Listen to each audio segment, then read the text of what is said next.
جانی بندوں تک ہے۔ قل حبیب آپ فرما دیں، صفا کی چوٹی ہے، سرکار فرما رہے ہیں کہ اگر میں تم سے کہوں کہ اس پہاڑ کے پیچھے ایک ایسا گروہ ہے جو تم پہ حملہ کرنے والا ہے، کیا تم سب یقین کر لو گے، مان لو گے؟ سب نے کہا کالو بلا۔ ایک شخص آگے بڑھ کر کہتا ہے کہ محمد اگر وہ قافلہ ہماری آنکھوں کے سامنے ہو، ہماری آنکھیں دیکھ رہی ہوں اور آپ کی زبان سے نکلے کہ وہ قافلہ نہیں ہے، تو ہم یہ اس بات کی گواہی دیں گے کہ ہماری آنکھیں تو دھوکہ کھا سکتی ہیں مگر محمد کی زبان سے جھوٹ نہیں نکل سکتا۔ وہ زبان جس کو سب ان کی کنجی کہیں، ان کی نافذ حکومت پہ لاکھوں سلام۔ لفظ کل حبیب آپ فرما دیں، لا اسألکم علیہ اجرا، کہ میں تبلیغ رسالت پر تم سے کوئی اجر طلب نہیں کرتا۔ تبلیغ رسالت کیا ہے؟ حضور کی آمد سے قبل دور جاہلیت کے رسوم و رواج کو پڑھ کر دیکھیے کس طرح بیٹیوں پر ظلم ہوتا تھا۔ 70,000 بیٹیوں کو زندہ درگور کیا گیا، اور میں نے اس قبرستان کو دیکھا ہے جہاں آج بھی جب کرین کو وہاں لگایا جاتا ہے تو نیچے سے خون نکلتا ہے، اور قیامت کے دن اللہ رب العزت سورہ تکویر میں فرماتا ہے اس مقتولہ بچی سے پوچھے گا بِأَيِّ ذَنْبٍ قُتِلَتْ، تجھے کس ظلم کی پاداش میں قتل کیا گیا؟ حالانکہ قاتل سے پوچھا جاتا ہے کہ تو نے قتل کیوں کیا، لیکن قیامت کے دن مالک قاتل سے اتنا ناراض ہوگا کہ اس سے بات کرنا بھی پسند نہیں کرے گا۔ بِأَيِّ ذَنْبٍ قُتِلَتْ، یہ جس معاشرے کے اندر ظلم تھا اس دور میں میرے نبی فرما رہے ہیں الفاطمۃ بدعۃ منی، لوگو تم تو اپنی بیٹیوں کو زندہ درگور کرتے ہو، سنو میری بیٹی فاطمہ تو میرے جگر کا ٹکڑا ہے۔ اس دور میں یہ جملہ کہنا یہ جہاد کے برابر ہے۔ اور قبلہ جشا صاحب فرما رہے تھے کہ حضور کھڑے ہو جاتے ہیں جن کے استقبال کے لیے۔ علامہ صاحب نے اچھا بیان کیا، اور اشرف فریدی صاحب شاعر ہیں، بہت بڑے نعت کو شاعر ہیں، اللہ ان کی شاعری سلامت رکھے، ان کو استقامت دے، یہ اس بات کی تصدیق کریں گے۔ بڑے بڑے شعراء نے سیدہ کی شان میں لکھا ہے، لیکن جہاں تک علامہ اقبال پہنچے ہیں کوئی نہیں پہنچ سکا۔ اقبال کہتا ہے مریم از یک نسبت عیسیٰ عزیز، سے نسبت حضرت زہرا عزیز، نور چشم رحمت للعالمین، آ امام اولین و آخرین، بانو آ تاجدار حل عطا، مرتضی مشکل کشا شیر خدا، مادر آ مرکز پرکار عشق و مادر آ قافلہ سالار عشق۔ فریدی صاحب آپ کی توجہ چاہوں گا، اگر اس کا ترجمہ سمجھنا ہے کہ تخلیق کائنات کی وجہ بطول ہے، تخلیق کائنات کی وجہ بطول ہے، تکمیل کائنات کی ضرورت حسین ہے، مریم کا فاطمہ کا بھلا کیا مقابلہ، مریم تو عابدہ تھی مگر عبادت بطول ہے، مریم تو عابدہ تھی مگر عبادت بطول ہے۔ سیدہ کائنات کا یہ مقام ہے کہ سرکار دو عالم علیہ السلام اس دور جاہلیت کے اندر بیٹیوں کو یہ عزت، یہ مقام، یہ رتبہ عطا کر رہے ہیں۔ جس دور کے اندر بیوی کو پاؤں کی جوتی سمجھا جاتا ہو، جب چاہتے طلاق دیتے، جب چاہتے گھر لے آتے، اس دور میں میرے نبی نے اسلام کی خاتون اول سیدہ خدیجہ الکبریٰ سلام اللہ علیہا، ان کے ساتھ جو محبت کی داستانیں رتن کی ہیں، جب ان کے وصال کا وقت آتا ہے میں قربان جاؤں، سیدہ کائنات یہاں پیغام بھیجا، جا کر حضور سے کہیں اپنی چادر کفن کے طور پر عطا کر دیں۔ میرے نبی تشریف لائے، آ کر سرکار نے فرمایا خدیجہ کیا ہوا؟ حضور بخار ہے، لگتا ہے جان جانے والی ہے، آپ اپنی چادر مجھے کفن کے طور پر عطا کر دیں۔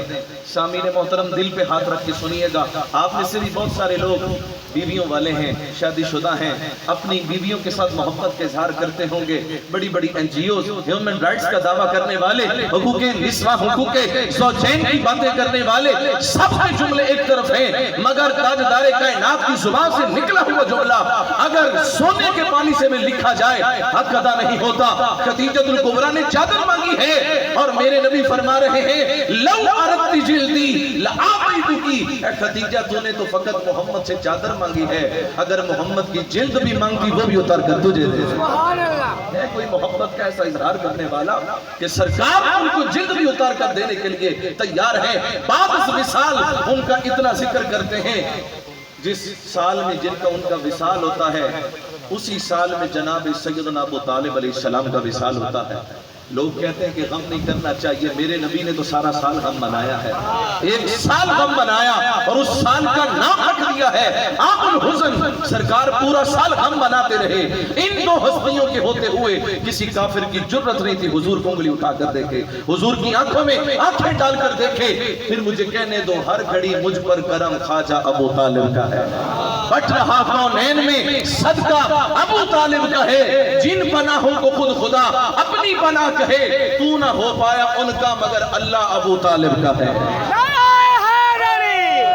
میں اس مجمع کے اندر ایک ایسی ماں کا بھی ذکر کرنا چاہتا ہوں، ممبروں پر اس ماں کا ذکر بڑا کم ہوتا ہے،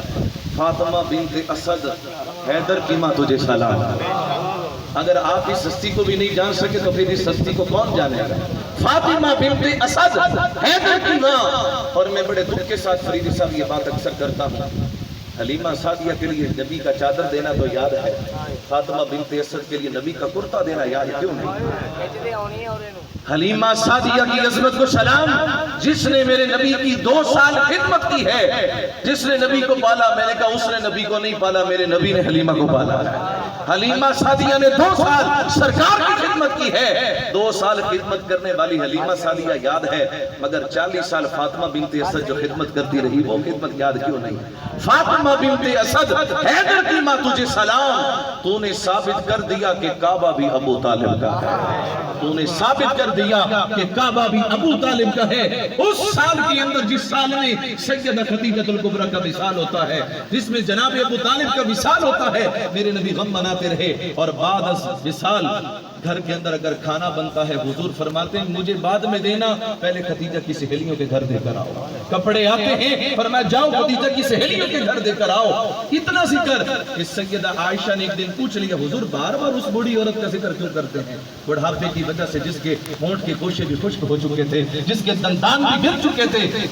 نبی علیہ السلام کے چہرے کی سرخیاں تبدیل ہو گئیں۔ حضور نے فرمایا اے عائشہ سنو، مجھے خدیجہ کے بارے میں پریشان نہ کرو، جب مکے والوں نے جھٹلایا تھا اس نے میری تصدیق کی تھی، مکے والوں نے محروم کیا اس نے اپنے مال کے ساتھ میری مدد کی ہے، میں محمد نگاہ نبوت سے دیکھ رہا ہوں جنت میں بیٹھی ہے اور اللہ کی نعمتوں سے لطف اندوز ہو رہی ہے۔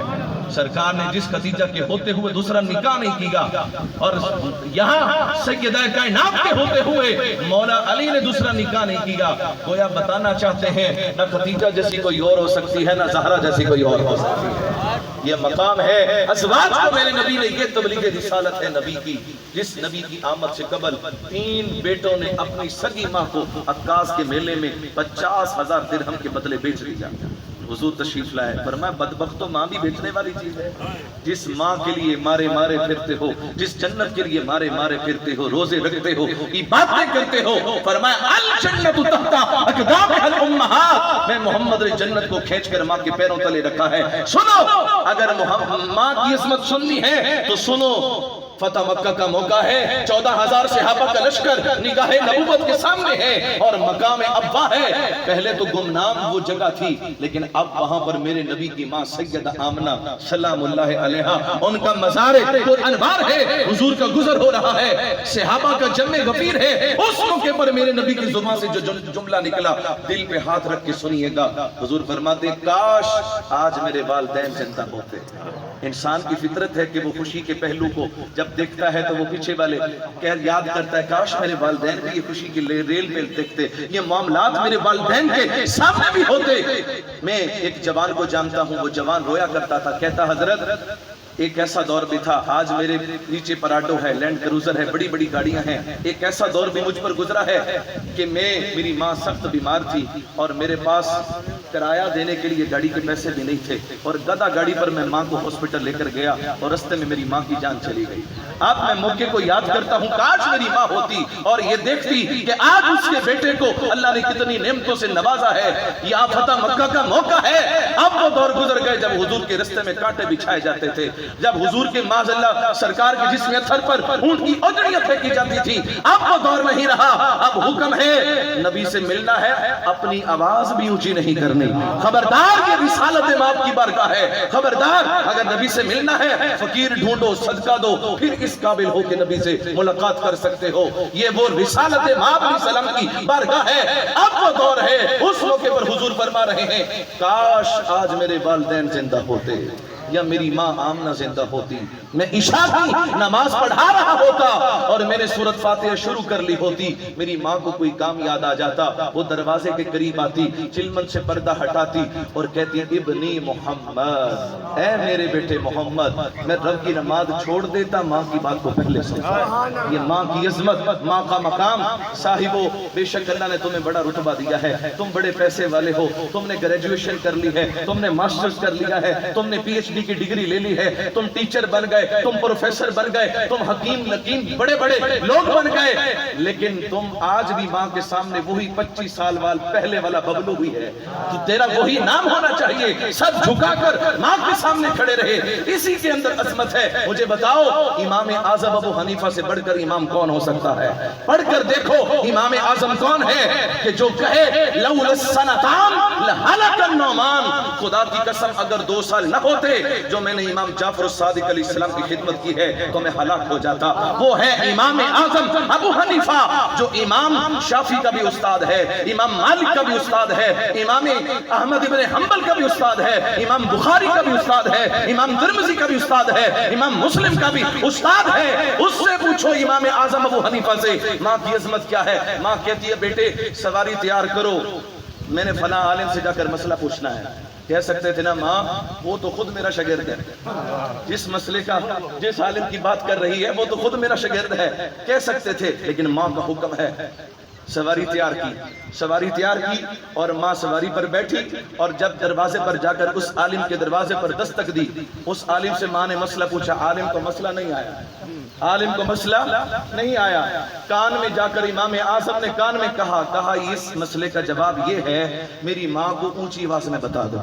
میری ماں کو، میں تجھے آہستہ آواز میں بتا رہا ہوں، تو یہی مسئلہ میری ماں کو ذرا اونچی آواز میں بتا دے۔ یہ ماں کی عظمت۔ امام اعظم ابو حنیفہ کہہ رہے ہیں کہ ماں کے سامنے کبھی اپنے آپ کو بڑا مت سمجھنا، تم وہی ہے جو آج سے 25 سال پہلے والا تھا۔ سامعین محترم، ماں کی عزت، ماں کا مقام اگر بتایا ہے تو میرے رسول کریم صلی اللہ علیہ وسلم نے بتایا ہے، اور اس دور کے اندر جس دور کے اندر غلاموں پر ظلم ہوتا ہو، حضور نے غلاموں کو عزت